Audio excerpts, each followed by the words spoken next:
Hi everyone, my name is Gray. I'm the dietitian and health coach with MLK Health Center and Pharmacy.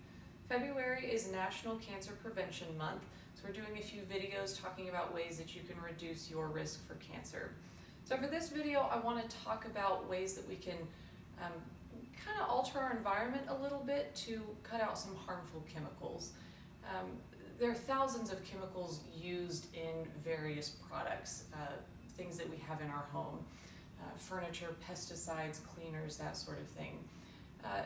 A lot of these chemicals have been tested, and individually they may not be a problem, but what we don't really know is the cumulative effect of all these different chemicals that we're exposed to. On top of that, everybody is different, so I may respond very little to a particular fragrance, let's say, but another person may have a really strong reaction to a small amount of that. So generally speaking, I think it's better to be safe than sorry with some of these things. So I'm going to talk about some little things you can do to just reduce that toxic load in your household. So the first thing is reducing plastic. So a good example of that would be like plastic Tupperware containers, where we're in the process of phasing out a lot of these things that I'm going to talk about. Maybe switching to glass containers, mason jars, those sorts of things. Using plates or mugs or other things, heating your food up over the stovetop as opposed to heating the plastic up in the microwave. Little things like that will help. If you're like, you know what, these are super convenient, I'm not going to give them up.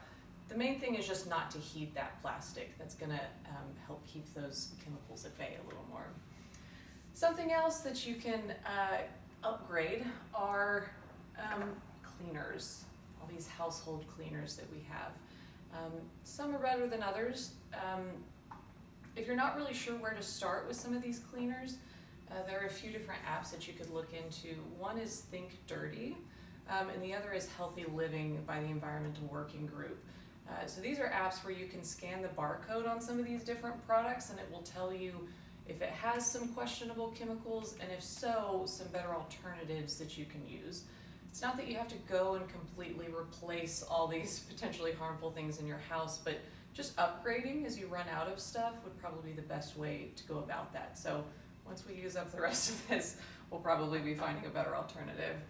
Something else that you can do to reduce that toxic load is being mindful of fragrances.